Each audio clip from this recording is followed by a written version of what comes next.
मीरा रोडमधल्या सुरक्षा रक्षकांवरती चाकू हल्ला करण्यात आला त्या प्रकरणी एक मोठी अपडेट आहे। जगभरामधल्या मुस्लिमांवरच्या अत्याचाराचा बदला घेणार असा जबाब या आरोपीनं दिलेला आहे। मीरा रोडच्या चाकू हल्ल्यामधल्या आरोपीनं पोलिसांना हा जबाब दिलाय।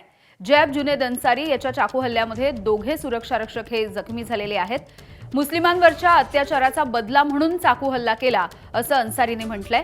इराणमध्ये निष्पापांची हत्या होतीये म्हणून हा चाकू हल्ला करण्यात आला असंही अन्सारीनं आपल्या जबाबामध्ये म्हटलंय।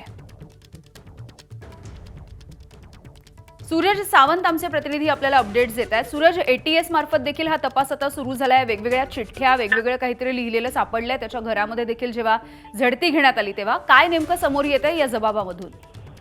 यामिनी, नक्कीच आपण पाहिलं तर त्याच्या घरातनं जे काही कागदपत्र मिळाली त्यामध्ये ISI आहे, त्याचबरोबर की गाजा पट्टी या संदर्भातले अनेक कागदपत्र ही सापडलेली आहेत।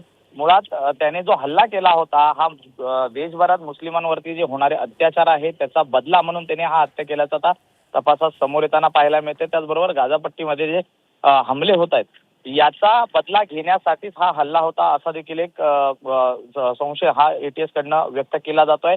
याआधी जर आपण पाहिलं तर त्याच्या एकूणच ट्रान्झॅक्शन मधनं गाजापट्टीमधील जे गरीब आहेत त्यांना देखील मदत पुरवण्यात आल्याचं देखील ATSच्या तपासात समोर आलेलं आहे। त्यामुळे एकूणच या घटनेचं गांभीर्य लक्षात घेता ATSने हा संपूर्ण तपास स्वतःकडे घेतलेला आहे। 2019 पर्यंत सैफ हा अमेरिकेत होता आणि अमेरिकेतनं आल्यानंतर तो इथे स्थायिक झाला होता। मागील 1 वर्षापासून तो अस्मिता रेसिडेन्सी या ठिकाणी राहत होता।